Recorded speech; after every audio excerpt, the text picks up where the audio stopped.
오늘은 7계명 간음하지 말라. 칠보단장하고 간음하지 말라.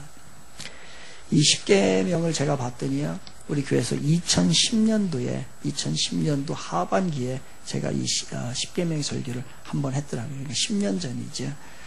근데 이 10계명은 굉장히 성경에서 중요합니다. 모든 말씀이 중요하지만 이 10계명은 굉장히 중요해서 자주 해야 돼요, 사실은요. 자주 이 말씀을 나눠야 되고 마음속에 이렇게 새겨야 되고 하는 것이 10계명입니다. 그런데 너무 오래간만에 이 설교를 하는 거죠. 제가 이 10계명의 설교에 대해서 트라우마가 있어요, 사실은요. 트라우마가 있는데 특별히 이거 7계명에 대해서 간음하지 말라라고 하는 이 말씀에 대해서 제가 트라우마를 가지고 있는데, 왜 그러냐면 10년 전으로 들어갑니다. 10년 전에 이 설교를 했어요. 근데 이 설교를 했는데 그 설교하기 전에 이제 그 신방을 했습니다. 신방을 했는데 어떤 가정을 갔어요. 가정을 갔는데 혼자 이제 아들하고 두 분이서 사는 가정이었습니다.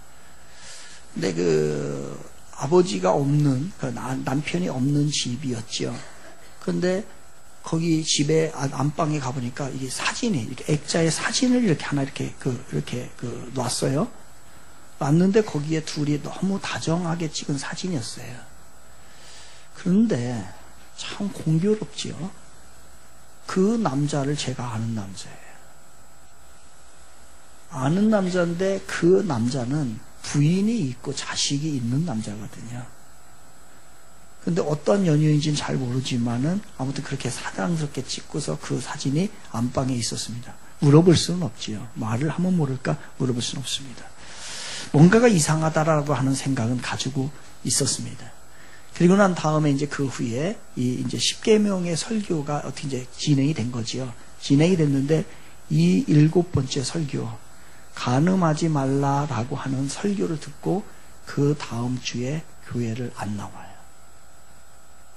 그러니까 이게 하나님의 말씀이 주어지면 그 말씀이 내 생명을 살리는 겁니다. 죄를 해결하는 거거든요.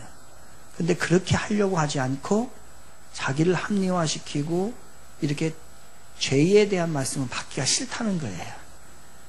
그러니 하나님, 목사님 그냥 축복의 말씀만 해주세요. 다른 죄된 일들, 문제가 된 일들은 하지 마십시오. 이런 거지요. 그래서 그 후에 그분이 안 나오고, 그 후는 어떻게 신앙생활을 하는지 모르겠습니다. 아마 그분의 마음속에는 이거를 해결하고자 하는 의지가 없었던 거예요. 그래서 나중에 듣게 됐습니다. 그분의 관계를. 그랬더니 그 관계가 10년이 넘게 지속됐다라고 하는 걸 제가 들었습니다. 아, 그래서 그랬구나 라고 생각을 했습니다. 다음 주에 안 나오시는 분들은 불륜이 있는 분입니다. 다음 주에 문제가 있는 분들이에요. 요즘 설교하기가 참 무서워요. 설교하기가. 하나님의 말씀을 제대로 전하고 싶어요, 정말. 근데 제대로 전하면요, 공격을 합니다. 공격을 해가지고서 이게 잘못되면 고치하거든요. 그러려고 설교하는 거지, 뭐 다 잘하고 있으면 왜 설교가 필요하고 하나님의 말씀이 필요하겠어요. 아무튼 그렇습니다. 그래서 이 10계명에 대한 트라우마를 제가 가지고 있습니다. 그래도 너무 중요한 말씀이기 때문에 우리 교회에서는 주기적으로 제가 볼 겁니다. 주기적으로 이 말씀을 리마인드 하면서 계속해서 보아갈 거예요. 하나님께서는 사람을 남자와 여자로 만드셨습니다. 남자와 여자로. 무슨 의미일까요? 왜 남자와 여자를 만드셨을까요? 필요를 채워주라는 얘기예요. 남자는 남자이지만 여자에게 없는 것이 남자에게 있습니다. 즉 남자는 여자가 필요하고요, 여자는 남자가 필요합니다. 모든 것을 남자라고 해서 여자라고 해서 모든 것을 다 갖추지는 않았습니다. 그래서 남자는 여자가 있어야 나의 부족한 필요를 채우게 되는 겁니다. 여성도 마찬가지입니다. 여성분들도 남성이 있을 때, 남자가 있을 때 나의 부족함을 채우게 되는 거죠. 그래서 남자와 여자는 서로를 필요로 합니다. 이것을 성경에서는 서로에 대해서 사모한다라고 얘기를 하는 거죠. 지금 무슨 얘기입니까? 사모한다는 것은 서로의 필요를 인정을 한다는 얘기예요. 그래서 서로를 사모하고 필요하다 보니까 그 안에 사랑의 마음이 생기게 되는 겁니다. 그래서 우리는 사랑을 하게 되는 겁니다. 이렇게 남녀가 서로를 필요하고 서로를 사랑하고 서로를 사모할 때에 그 안에 남녀 간의 삶이 풍성해지고 아름다워지고 그리고 정말로 좋은 이 동산과 같은 그러한 삶이 우리 안에 이루어지는 겁니다. 그러니 남녀 간에 사랑이 없다라고 생각을 해보세요. 그러면 그 안에 아름다움도 사라지고 뭔가가 삭막하고 무언가가 부족하고 뭔가 채워지지 않는 필요가 완벽하게 해결되는 그런 부분이 없다라고 하는 얘기입니다. 그래서 남녀 간의 사랑이 없는 곳에는 삭막하고 권태로움이 우리 삶 가운데 일어나게 됩니다. 바로 남녀 간의 사랑이 없는 곳이 있습니다. 그래서 너무 권태롭고 너무 삭막한 곳, 그곳이 어디냐면요, 군대예요. 이 군대에는 그래서 세 가지밖에 없습니다. 먹는 것, 싸우는 것, 욕하는 것. 이 군대에서는 남녀 간의 사랑이 없기 때문에 먹는 것, 아주 먹는 거에 중심입니다. 싸워요. 그리고 욕을 많이 합니다. 이 얘기는 뭐냐면 남녀 간의 사랑으로 인하여서 풍성해진 삶이, 만족한 삶이 되는데 그것이 안 되고 채워지지가 않는다는 얘기예요. 그러니까 남녀 간의 사랑이 있으면은 원활하게 돌아갑니다. 원만해집니다. 근데 남녀 간의 사랑이 없고 남자만 있어요. 그런데 그 마음 속에는 사랑의 감정이 생기는 거예요. 그 젊은이들이 사랑의 감정이 생기는 거예요. 그러니까 이 사랑을 할 수는 없고, 그러니 이 사랑을 모방하게 되죠. 흉내내게 되죠. 그래서 자기네들끼리, 남자끼리 사랑을 하게 되는 거예요. 그래서 군대에서 동성애가 많은 이유가 그런 데 있습니다. 그리고 뭔가를 좀 해결을 해야 되는데 해결이 안 되니까 바로 변태적인 성행위를 하게 되는 것. 바로 이런 겁니다. 남녀 간의 사랑이 풍성한 곳에서는 그런 것들이 없는데 이것이 잘못되게 되면은 그러한 일들이 발생을 하게 되는 겁니다. 그러나 이 시대가 자꾸 동성애자들이 많이 생긴다는 것은 무슨 얘기예요? 바로 무엇인가가 이 시대가 메말라가고 원만하지 않고 삭막해져 가고 그러한 것으로 가고 있다는 증거입니다. 그것이 원활하게 되면은 원래 진정한 모습으로 가게 되면 남녀의 사랑이 풍성하게 되면요 그럴 이유가 없는 거예요. 그러니까 이게 뭔가가 잘못된 모습으로 가고 있는 것이죠. 그래서 하나님께서 남자와 여자를 만들었다고 하는 것은 서로의 필요를 채워준다라고 하는 것입니다. 또 하나 하나님께서 남자와 여자로 만들었다는 것은 무슨 의미입니까? 성적인 존재로 지었다는 거예요. 우리 사람은 성적인 존재입니다. 남녀가 사랑을 할 때에 얼마나 기쁨이 있고 얼마나 멋있어지고 얼마나 아름다워진지 모릅니다. 바로 이게 사랑인 것이에요. 남녀 간의 사랑인 것이에요. 특별히 부부관계 안에서의 많은 즐거움이 있습니다.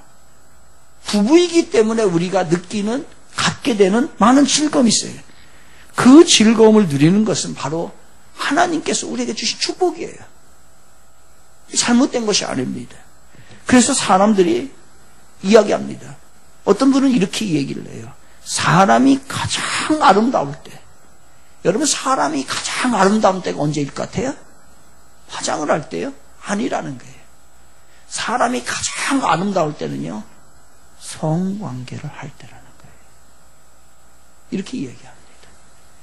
그러니 이때 느끼는, 그 성관계를 하면서 느끼는 이 기쁨이 얼마나 크고 다른 것에 비할 수가 없는 그 느낌과 기쁨이 우리 안에 있다는 거예요. 우리 인간 안에. 근데 이것을 이렇게 진보적으로 설교하기가 사실 이게 쉽지 않습니다. 그리고 이렇게 설교가 안 됐었어요, 그동안에. 왜 그러느냐? 기독교 역사에서 큰 굵직한 인물 중에 한 분이 누구냐면 어거스틴입니다. 이 어거스틴은 이 성에 대해서 어떻게 얘기하냐면 부부관계는 단지 자식을 낳기 위한 하나의 수단이지 나머지는 죄악시 된다. 이렇게까지도 이야기를 했어요. 그러다 보니까 기독교 사상에서 초창기에 기독교 사상에서 불어오는 어떤 성에 대한 인식들이 이 어거스틴 때문에 잘못됐었어요. 그래서 그것이 오늘날까지 왔었고, 그러다 보니까 성에 대한 이야기를 하지를 못하고, 그러나 성경에서는 성에 대한 이야기를 많이 합니다. 성경은 성욕에 대해서 어디에서도 비하하지 않습니다. 어디 성경에서 성욕에 대해서 비하한 적이 있어요? 아닙니다. 오히려 성경은요, 성적인 기쁨과 쾌락을 하나님의 축복이라고 이야기를 합니다. 그래서 전부 그거에 대해서 거부하지를 않습니다. 그것을 막을 이유가 없는 것이에요. 그래서 성은 하나님께서 인간에게 주신 축복이고 선물인 것입니다. 그런데 우리가 알아야 할 게 있어요. 이 성은 하나님이 주신 축복이고 선물이에요. 너무너무 소중한 것입니다. 여러분, 소중한 것일수록 조심하셔야 돼요. 소중한 것일수록 쉽게 다뤄서는 안 됩니다. 소중한 사람일수록요, 여러분 예의를 지켜야 되고 말을 조심해야 되고 행동을 조심해야 되고 이렇게 귀하게 다루어야 됩니다. 그래서 그 관계가 오래 지속되고 서로의 도움이 되는 거예요. 그런데 우리는 소중한 사람을 쉽게 다룹니다. 쉽게 말합니다. 아닙니다. 어떻게 보면 우리 인생에 있어서, 이 땅에 살아가는 인생에 있어서 부부만큼 소중한 존재가 없을 것입니다. 그래서 부부에게는 지켜야 될 예의가 있고 해야 할 말이 있는 것이고 안 해야 될 말이 있는 것이고 하지 말을 행동이 있는 모든 것들이에요. 그런데 우리는 이 소중한 것을 너무 쉽게 생각을 해서 함부로 해버립니다. 그러다 보니까 문제가 발생하는 거예요. 여러분, 소중한 물건일수록 안 보여줍니다, 사람들에게. 그리고 드러내지도 않고요, 잘 감싸고 잘 보관을 합니다. 소중한 물건을 함부로 내는 사람 거의 없어요. 그래서 소중한 것일수록 조심히 해야 되고 조심스럽게 다루어야 합니다. 바로 성이라는 것이 그렇습니다. 성은 너무 소중하고 하나님께서 주신, 부부에게 주신 너무너무나 귀한 축복이고 선물인 것이에요. 그렇다고 한다면 이거를 소중하게 다뤄야죠. 인간이 사용할 수 있는 성욕, 이거에는요 바로 허용 범위가 있다는 거예요. 이 범위를 벗어나면 안 된다는 겁니다. 그러면 이것은 성의 가치가 떨어진다는 거예요. 이건 너무 큰 축복이고 너무 소중한 것이기 때문에 함부로 드러내서도 안 된다는 거예요. 그런데 우리는 이 소중한 것을 함부로 사용할 때가 너무너무 많아요. 여기저기서 사용하고 이 사람 저 사람에게 사용하고 자기 마음대로 사용하고 안 된다는 게 이거는요. 이거는 성의 가치를 떨어뜨리는 거예요. 소중한 것을 소중하지 못하는 거예요. 그런데 그 소중한 것을 소중하지 못하게 다루는 것들이 있어요. 그건 뭐냐면요, 짐승이에요. 짐승은 성을 소중한 줄 모릅니다. 그러다 보니까 감추지도 못하고 잘 다루지도 못하고 그리고 그것을 조심스러워하지도 않는 것입니다. 바로 하나님께서 우리 인간을 창조하실 때 우리에게 성이라고 하는 축복을 주셨는데 그 성은 너무 소중하고 축복이고 선물인 것이에요. 그러면 이것을 가장 소중하게 다뤄야 됩니다. 그렇지 않다고 한다면, 허용 범위를 벗어난다고 한다면 이거는 죄가 된다는 거예요. 그래서 죄목이 있습니다. 무슨 죄요? 간음죄가 되는 거예요. 간음죄가 되는 거예요. 허용 범위를 떠나서 바로 그 허용 범위는 어디냐? 바로 결혼입니다. 결혼이라고 하는 허용 범위 안에서만 사용하셔야 돼요. 나는 혼자 사는데 결혼 상대자가 없어요. 없어도 그 허용 범위를 떠나서 창녀촌에 가서 다른 짓을 해도 그건 뭐예요? 죄가 되는 거예요. 안 되는 겁니다. 결혼이라고 하는 허용 범위 안에 정해진 거예요. 그렇지 않으면 이 모든 것은 뭐라고요? 간음죄가 되는 겁니다. 간음이라고 하는 것은 뭐냐? 하나님이 주신 조건을 벗어난 사랑이에요. 하나님이 주신 조건이 있다는 얘기예요. 범위가 있다는 거예요. 이거를 벗어나면 다 뭐예요? 다 간음이에요. 우리가 간음하는 거예요. 그러니까 간음은 결혼이라고 하는 테두리 밖에서 이루어지는 모든 성관계는 바로 간음죄가 되는 것입니다.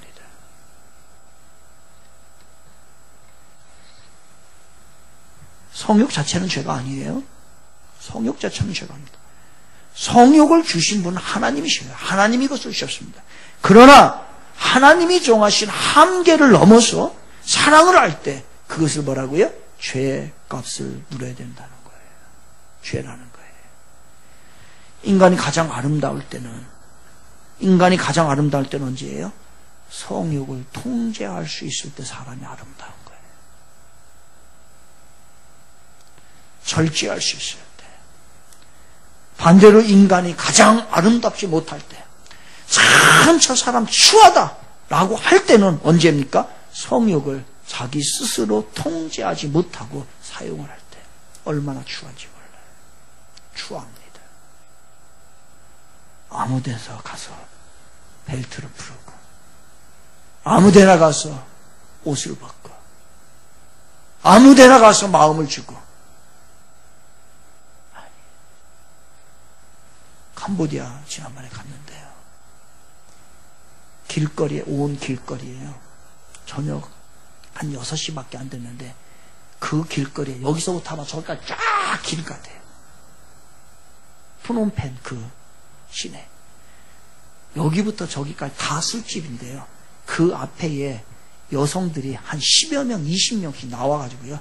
짧은 치마 입고 다 거기다 벗다시피 하고 거기서 다 남자들을 맞아요.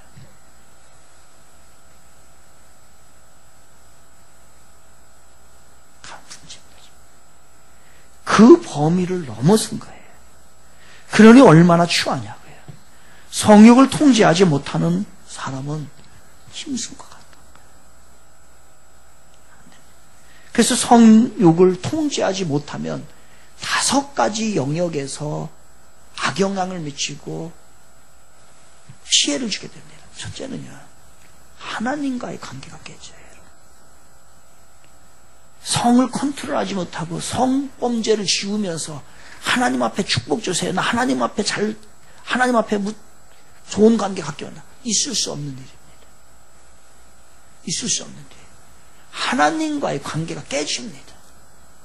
하나님과의 관계를 제대로 하려면요, 성적으로 순결해야 합니다. 또 하나, 자신의 육체를 더럽히는 겁니다. 자신에게. 세 번째는요, 자신의 배우자를 상처를 주는 거예요. 배우자에게 악영향을 주는 거예요. 하나님과의 관계가 깨지고 내 몸이 다 더러워지고, 그리고 자신의 배우자에게 악영향을 주고, 네 번째는요, 불륜 대상자에게도 악영향을 끼칩니다. 대상자 같이. 다섯 번째는 그 불륜 대상자의 배우자에게도 안 좋은 거예요. 그래서 이 다른 죄에 비해서, 저기 있는 다른 죄에 비해서 이 간음죄는, 불륜의 죄는요, 이 악영향을, 죄의 영향이 5군데나 돼요. 가장 많은 영역에서 문제를 일으키는 게 간음죄입니다. 그래서 탈무드에서는 어떠한 경우에도 정당화하지 못하는 죄를 3가지로 봅니다. 탈무드에서 3가지 딱 요약을 합니다. 첫째는 우상숭배죄, 두 번째는 고의로 살인한 죄, 세 번째가 바로 간음죄를 취급합니다. 그러니까 탈무드에서도 아주 심각할 정도로 죄 몫이 무거운 것이 바로 간음죄예요. 그래서 제7계명은 하나님의 백성에 있어서 굉장히 중요한 규범이에요. 아주 성역과 같은 그러한 규범이 바로 7계명입니다. 간음을 행한 자는, 그래서 고대에 있어서는 간음을 행한 자를 어떻게 하느냐면 불에 태워 죽이라고 했어요. 저 사람은 너무 많은 독성을 세상에 뿌리고 다니기 때문에 불에 태워서 죽여라 라고서 고대는 그렇게 얘기했어요. 또 돌로 쳐 죽여라. 간음한 자는 돌로 쳐 죽여도 뭐라고 하질 않았어요. 죽을 만하다라고 했습니다. 그만큼 간음이 하나님의 모습에 있어서, 하나님 앞에 있어서, 사람들 앞에 있어서 심각할 정도로 무거운 죄라는 거예요. 그래서 성경에서도 간음죄를 처벌을 합니다. 무거워요. 다른 거에 비해서 굉장히 무거운 게 간음죄예요. 간음한 사람을 어떻게 하라고요? 돌로 치라고 신명기 22장 24절에서 이야기합니다. 우리 같이 화면을 보시면서 신명기 22장 24절 같이 읽겠습니다. 시작. 너희는 그들을 끌어내고 그들을 돌로 쳐 죽일 것이니 그 처녀는 성 안에 있으면서도 소리 지르지 아니하였으며 그 남자는 그 이웃의 아내를 욕부였습니다. 너는 이같이 하여 너희 가운데서 악을 취할지니라. 또 쳐 죽이라는 거예요. 이는 아주 못쓸 죄라는 거예요. 그래서 하나님이 단호하게 명령해요. 그리고 간음한 사람을요, 어떻게 하라고요? 화형을 시켜버려, 화형을. 불로 태워버려. 이렇게 강하게 이야기하시는 법이 없어요. 그런데 이게 아까 말씀대로 영역이 5가지 영역에서 자기뿐만 아니라 하나님 관계도 문제가 되고, 그리고 모든 사람들에게 영향을 미친다는 거예요. 안 좋은 영향을. 그래서 화형이라고 레위기 21장 9절 얘기합니다. 우리 같이 화면을 보겠습니다. 같이 계속 시작. 어떤 제사장들의 딸이든지 행음하여 자신을 속되게 하매니 그를 불사하죠. 불사해요. 어떻게 사람을 불사합니까? 그런데 불사를 하는 거예요. 그만큼 무겁게 취급을 하는 겁니다. 그러니 결혼이라고 하는 방법 이외에 성관계가 허락된 건 없어요, 성경에. 안 됩니다, 이거는 죄가 커요. 그런데 요즘의 풍조가 어때요? 사랑의 감정만 있으면 얼마든지 할 수 있다는 거예요. 나 저 사람 사랑하기 때문에 해보고 그리고 나서 좋으면 결혼을 하겠다는 것이 지금의 풍조예요. 만나서 즐길까 하면 즐겨보고 그리고 그게 더 좋다라고 하면 그때 가서 결혼을 하자라고 하는 겁니다. 아닙니다. 우리 크리스찬에게 있어서 성의 문제는 성역이에요. 성역. 그렇게 하면 안 돼요. 사랑과 결혼은 별개가 아닙니다. 하나로 보셔야 돼요. 그래야 지킬 수 있습니다. 창세기 2장에 보게 되면 하나님이 남자와 여자를 구체적으로 어떻게 만드셨는가에 대해서, 그 결혼에 대해서 말씀을 하고 있습니다. 이제 아담이, 이 남자가 지음을 받았잖아요. 그런데 하나님이 명령을 하십니다. 뭐를 명령을 하시냐면요, 이 저 모든 그 생물들, 이 짐승들, 이걸 이름을 지라는 거예요, 이름을. 그래서 아담이 이름을 짓기 시작합니다. 새? 그래, 새라고 하자, 새. 저거? 사자라고 하자. 근데 이름을 짓다가 이게 자꾸 아담에서 걸리는 게 하나가 있어요. 자기 자신을 봤을 때 문제가 되는 게 있어요. 그게 뭐냐면요, 다 쌍인데, 2가지 쌍인데, 아니 왜 나는, 사람은 남자밖에 없지? 이렇게 생각을 한 거예요. 그거를 생각을 하는 순간에 이름은, 아마도 제가 잘은 모르겠지만 꼭 이렇게 해석하는 거는 정확하진 않아요. 아는데 하나님이 그걸 의도하셨을 수도 있어요. 다 쌍을 보면서 네가 이름 한번 쳐봐. 그러면서 쌍이 얼마나 소중한 거를 네가 한번 봐봐. 그래서 이름을 지켜왔어요. 그 이름을 지켜 정확하게 자기가 판단을 합니다. 아, 다른 건 다 쌍인데 왜 나는 쌍이 아니지? 거기에서 외로움을 느끼게 되고, 자기의 감정을 좀 누구와 나누고 싶은데, 자기가 가지고 있는 영감을 누구와 나누고 싶은데, 내가 가지고 있는 소유물을 누군가에게 주고 싶은데, 그런데 줄 대상이, 다른 것들은 다 있는데 나는 지금 줄 대상이 없다는 거예요. 그러니 마음이 외롭고 고통스러웠어요. 그때에 하나님이 그 마음을 아시고 갈비뼈를 취해서 여자를 만들게 되죠. 그러면서 그 부분에 대해서 마태복음 19장 6절에서는 이렇게 이야기합니다. 같이 읽겠습니다. 마태복음 19장 6절 시작. 그런즉 이제 둘이 아니요 한 몸이니 그러므로 하나님이 짝지어진 것을 사람이 나누지 못하시니라. 아멘. 여러분, 부부는 하나입니다. 부부는 하나인데 이 하나가 쪼개진다라고 생각을 해보세요. 얼마나 힘든 일이에요. 이 사지가 모든 것을, 하나였던 것을 모두 반 다 쪼개가지고서, 찢고 쪼개가지고서 2개로 나누니까 이게 얼마나 힘든 일이에요. 그러니 둘로 나누지 마세요. 힘든 거예요. 이건 엄청나게 힘든 작업이에요. 또 가능하면 나누지 마세요. 가능한 날. 그리고 혹시 나누어진 사람들이 우리 주위에 있잖아요. 여러분, 그들은 상처를 많이 많이 받은 사람이에요. 하나 했던 것을 쪼갰으니 그 마음이 얼마나 힘들고 그 오죽했으면 그렇게까지 하겠냐 이거예요. 그래서 혹시 주위에 그런 사람이 있다고 한다면 여러분 그 상처를 여러분이 할 수 있는 대로 잘 보듬어 주시기를 바랍니다. 엄청나게 어려운 일을 한 거예요. 그래서 그 상처가 여전히 남아있는 상태에 있다는 거예요. 그거를 이렇다 저렇다 하기 전에 그 상처를 싸매주는 게 필요합니다. 우리 공동체에서도. 그러나 이거는 너무 힘든 일이기 때문에 여러분 혹시나 그런 마음을 가지고 있다고 하면 하지 마세요. 이거는 여러분에게도 상처고 배우자에게도 엄청난 큰 쪼개짐의 상처입니다. 안 됩니다. 그거를 알면서도. 그런데 왜 사람들은 한 남자나 한 여자만 사랑하는 것이 만족하지 않고 다른 남자, 다른 여자를 사랑하는 것일까요? 왜 그래요? 왜? 죽을 줄 알면서도 그렇게 힘들 줄 알면서도. 그러니까요. 호기심이에요. 호기심. 사람들은 그래요. 사람들은. 누구나 다 할 수 없습니다. 내가 다 하지 못하니까 누군가가 그걸 하고 있는 것에 대해서 호기심이 생기는 게 사람들의 모습입니다. 그래서 해보고 싶은 거예요. 나도. 내가 지금 아직 저분하고는 못 해봤어. 하고 싶은 거야. 이런 것들이에요. 우리 학교 다닐 때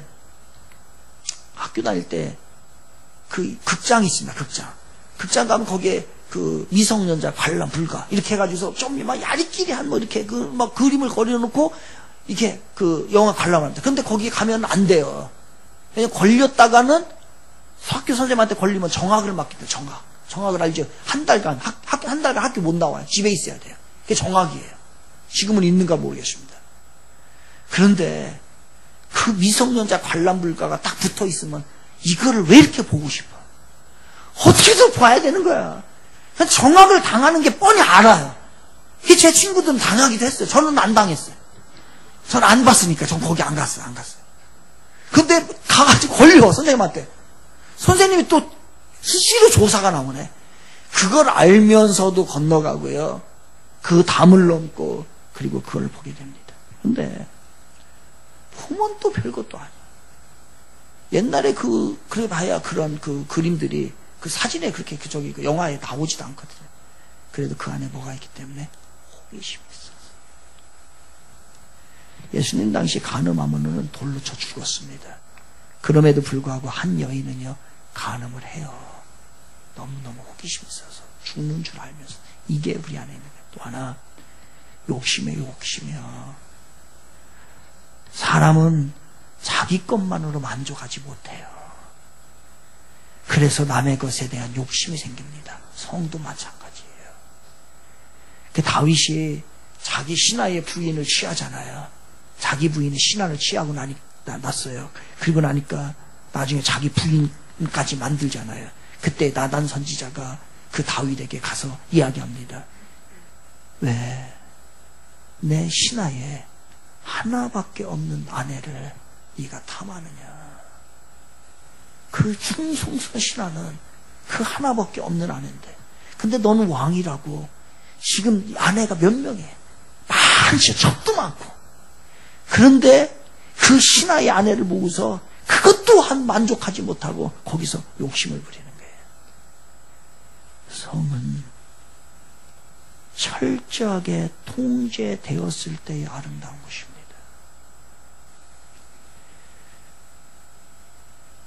부부의 영역은 누구도 접근할 수 없는 통제의 아름다운 동산이에요. 그런데 거기에 강도가 들어가면 망가집니다. 그래서 우리가 여러분 아름다운 것을 단속하세요. 그리고 감시하세요. 이게 우리에게 필요합니다. 이 7계명에 대해서 예수님께서는 더 엄격하게 우리에게 적용을 시킵니다. 간음은 행위뿐만 아니라 마음과 생각까지도 간음으로 적용을 합니다. 마태복음 5장 27절 28절을 같이 읽겠습니다. 같이 읽겠습니다. 시작. 너희가 들었으나 나는 너희에게 이르노니 음욕을 품고 여자를 보는 자마다 마음에 이미 간음하였느니라. 마음에 이미 여러분이 가지고 있는 것도 그리고 이제 우리 크리스찬들은 여름이 되면 이 옷을 좀 함부로 입으면 안 돼. 소중한 것일수록 드러나면 안 됩니다. 그런데 소중한 걸 소중하게 여기지 못하고 막 드러내버려. 이놈 봐도 되고 저놈 봐도 되고 이놈이 해도 되고 저놈 해도 되는 것처럼 막 드러내는 거는요, 이거는 동기 유발을 시키는 겁니다. 그래서 안 된다. 이런 마음을 갖지 말라는 거예요. 마태복음 5장 29절과 31절을 같이 읽겠습니다. 시작. 만일 내 오른눈이 너를 실족하게 하거든 빼어내버리라. 내 백체 중 하나가 없어지고 온몸이 지옥에 던져지지 않는 것이 유익하며, 또한 만일 내 오른손이 너를 실족하게 하거든 찍어내버리라. 내 백체 중 하나가 없어지고 온몸이 지옥에 던져지지 않는 것이 유익하니라. 또 일렀으되 누구든지 아내를 버리려거든 이혼 증서를 줄 것이나 하였으나. 마음 자체, 행위의 뿌리가 마음 자체에 있다는 거예요. 그래서 마음에서 계속 그 마음을 품게 되면 행동하게 됐어요. 그런데 세상이 이것을 조장을 합니다. 오늘날의 시대를 이뤄서 시각적인 문화의 시대라고 합니다. 눈으로 익숙하게 만들어요. 그리고 난 다음에 마음을 유발시킵니다. 그리고 난 다음에 마음으로 가지고 있는 것을 행동으로 하게 돼요. 이게 심하면, 그래서 여러분 유튜브, 텔레비전, 인터넷에 수많은 것들을 계속 탐닉을 하면은요, 언젠가는 나도 그 범죄를 짓게 마련이에요. 우리나라에 불륜이 아주 조장된 때가 1996년입니다. 1996년에 애인이라고 하는 드라마가 방영이 되죠. 이 방영이 되고 한국은 급속하게 불륜이 많아지게 됩니다. 이게 1996년 9월에 우리나라에 방영된 드라마입니다. 애인이라고 하는 드라마예요. 이 유동근의 패션이 블루셔츠, 그리고 오늘 나왔나 모르겠는데 멜빵 바지, 멜빵 패션이 나옵니다. 이 드라마가 나오고 난 다음에 우리나라의 정장 매장에 멜빵 바지와 블루 패션 셔츠의 이 판매량이 급등을 하게 됩니다. 이때부터 우리나라에 등장한 말이 생깁니다. 그거는 아름다운 불륜이라는 말이에요. 한 드라마 때문에. 이후에 전국적으로 기현상이 일어나게 되는데, 전국적으로 이혼율이 급상승하기 시작합니다. 이 드라마 때문에. 이것에 대해서 문화평론가는 이렇게 말을 합니다. 도대체 작가의 의도는 무엇인가? 가정이 있는 두 남녀가 우연이라고는 하지만 자주 만나게 하고 사랑 아닌 사랑을 하는 것은 분명 불륜의 조장이다.